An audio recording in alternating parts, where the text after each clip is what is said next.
Game changer movie review. Cinema చూసిన తర్వాత అయితే నాకైతే పెద్దగా నచ్చలేదు. మనం ఎప్పుడూ చూసే రొటీన్ కంటెంట్ మూవీయే ఈ మూవీ కూడా.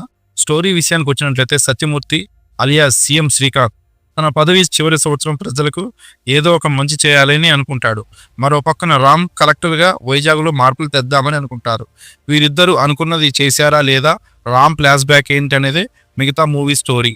యాక్టర్స్ యాక్టింగ్ విషయానికి వచ్చినట్లయితే రామ్ చరణ్ గారి యాక్టింగ్ అయితే చాలా బాగుంది. అలాగే ఎస్ఏ సూర్య గారిది కూడా యాక్టింగ్ చాలా బాగుంది. హీరోయిన్స్ అయిన అంజలి అండ్ కేఆర్ ఆధ్వర్యంలోకి అయితే నటించే స్కోప్ అయితే లేదు. శ్రీకాంత్ యాక్టింగ్ పర్లేదు అనిపించింది.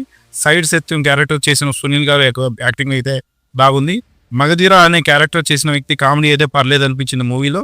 సముద్రకని గారి క్యారెక్టర్ ఓకేగా అనిపించింది. మిగతా వాళ్ళు వాళ్ళ రోల్స్ మేరకు బాగానే నటించారు. తమన్ అందించిన బీజిఎం అయితే పెద్దగా వర్కౌట్ అవ్వలేదు. పాటల్లో జరగండి సాంగ్ ఒకటే బాగుంది. నాకైతే సూపర్ హిట్ అయిన సాంగ్ అయితే తీసేశారు.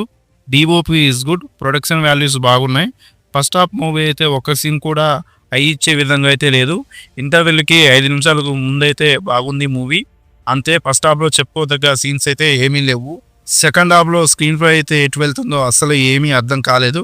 అంజలి క్యారెక్టర్ని ఎందుకు తీసుకున్నారో నాకు అసలు అర్థం కాలేదు. ఆమె ఎండింగ్ కూడా అసలు బాగాలేదు. అప్పన్న అదే సెకండ్ ఫాదర్ రోల్ చేసిన రామ్ చరణ్ అప్పన్న క్యారెక్టర్ కూడా ఎండింగ్ అయితే అస్సలు బాగాలేదు. మూవీలో నాకు ఎక్కడ కూడా శంకర్ మార్క్ అయితే కనిపించలేదు. కేవలం 1-2 సాంగ్స్లో మాత్రమే కనిపించింది. శంకర్ కంబ్యాక్ ఇవ్వడం ఇక కష్టమే అని చెప్పుకోవచ్చు. రామ్ చరణ్ యొక్క స్టామినా మీనే ఈ మూవీ అంతా నడిచింది. వన్ మ్యాన్ షో అని చెప్పుకోవచ్చు. ఫైనల్లీ మూవీ అయితే నాకు నచ్చలేదు. ఒకవేళ మీరు మూవీ చూస్తుంటే మీకు మూవీ ఎలా అనిపించిందో అనేది కామెంట్ చేయండి. మూవీని అయితే ఫ్యామిలీతో చూడొచ్చు. 18+ సీన్స్ అయితే ఏమీ లేవు. ఈ వీడియో నచ్చినట్లయితే ఒక లైక్ చేయండి. అదేవిధంగా మన ఛానల్కి ఎవరైనా కొత్త వాళ్ళు వచ్చి ఉంటే వెంటనే మన ఈ ఛానల్ని సబ్స్క్రైబ్ చేసుకోండి. Thanks for watching. జై హింద్.